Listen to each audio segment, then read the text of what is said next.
The G-Rated Shock Value Agenda by Smalley Boombody, with assistance from Boomo the Bean. April 4th, 2010. Section 1. Definitions. Several months ago, I came up with the term G-Rated Shock Value to describe something very special. Almost instantly, questions arose as to what the term means. What might exist that could be described in such a manner?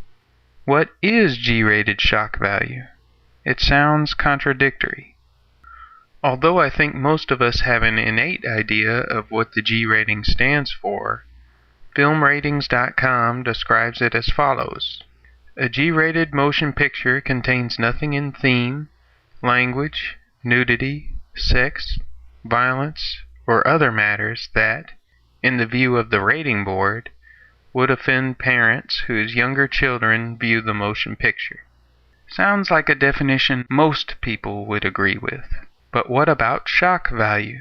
Well, Dictionary.com didn't have an entry for this term, but Wikipedia decided to enlighten me with this description. Shock value is the potential of an image, text, or other form of communication to provoke a reaction of disgust, shock, anger, fear, or similar negative emotion, where shock is described as an acute stress reaction, a psychological condition arising in response to a terrifying or traumatic event. So G-rated shock value would have to be terrifying or traumatic enough to excite disturbing emotions without the use of themes containing sex, foul language, nudity, or bloodshed.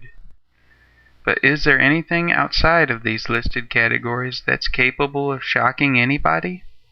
Possibly. Combining distant objects in strange ways seems to work quite well. Some pretty shocking paintings from the surrealist masters exist that have never posed a threat to any G-rated criteria. This combination of distant objects can take on many forms, each more extreme than the next. I've tried to explore as many forms as I could until I reached the furthest extreme currently available in my exploration of shock. First I tried anachronism, but it wasn't enough. Then I moved to paradoxes, but they weren't enough either. There's only one thing left I can think of: complete contradiction. And perhaps one day even that won't be enough. Section 2. Shock and Logic. What makes contradiction so shocking is it's a form of twisted perversion that attacks the very foundation of human logic. For if logic doesn't work, what does? The more I looked into it, the more I found contradiction to be the backbone of all shock value, G-rated or not. But G-rated shock value takes shock value one step further than surrealism or psychedelia by its very name. The reason G-rated shock value sounds contradictory is because it is contradictory. Upon first hearing it, one is put into an immediate state of confusion. The idea of an object being more innocent than the G-rated Sesame Street and more shocking than Rob Zombie's R-rated Hooligan Clan is almost unimaginable. Consider the chart pictured here. As you can see, the two extremes in the chart are the G rating and the R rating. By desiring something more innocent than the left end and more shocking than the right, all of the ratings in the middle can be neglected. And if the chart is bent into a sort of semicircle, an unexplored space is opened up between the G-rated and the R-rated. It is accessed by finding the middle of the two opposites and taking the opposite of that, yielding an area that's more extreme than both extremes. This is a graphical analysis of what I'd like to call G-rated shock value. Finding a way to mesh the best qualities of the G rating and the R rating is a wonderful step in the exploration of contradiction, which I always felt was neglected. We explore every section of logic we can think of, which is a wonderful thing. But why limit ourselves to that? We can explore things like music, art, and literature all day, but until we study something like contradiction that actually attacks logic, we're limiting ourselves. Do we avoid attacking logic because we feel it is too flawless to attack? I hope not. I'm sure that even logic has its flaws and is not always an accurate representation of truth. Too much weird stuff in the world for logic to always work. Sometimes I find an irrational and inconsistent person more trustworthy than a completely consistent person, because that consistent person has probably spent a whole night coming up with lies to be as consistent as he is.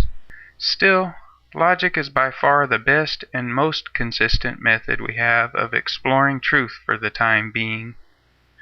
Perhaps one day the study of contradiction and other anti-logical stuff will be a better way of discovering truth. But I think truth is overrated anyway. Truth is more inconsistent than lies. Section 3. Progress and Culture. Since G-rated shock value is an attempt to break frontiers and access untapped markets, it's clearly a progressive philosophy. It is about raising the bar and moving into the future. It tosses away the old stereotype of the G rating being for kids, and it also dismisses the throwback attitude of yearning for the good old days of Andy Griffith or Donna Reed. Those days are over and they're not coming back. In some ways they were good while they lasted, but we've progressed and now it's time for something else that's good. So Bill O'Reilly or whoever is fighting some culture war, thinking they can win by regressing to some time in the past, forget it. Fighting a culture war through politics is stupid anyway. If you're going to fight a culture war, fight it culturally. And to anyone that might be approaching this culture war business from a Christian perspective, I believe Jesus' scriptural words instructed you to be as cunning as doves and as innocent as serpents.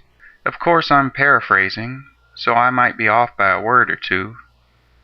Probably switch the word "and" with the word "as" or something like that. But G-rated shock value isn't about politics or religion.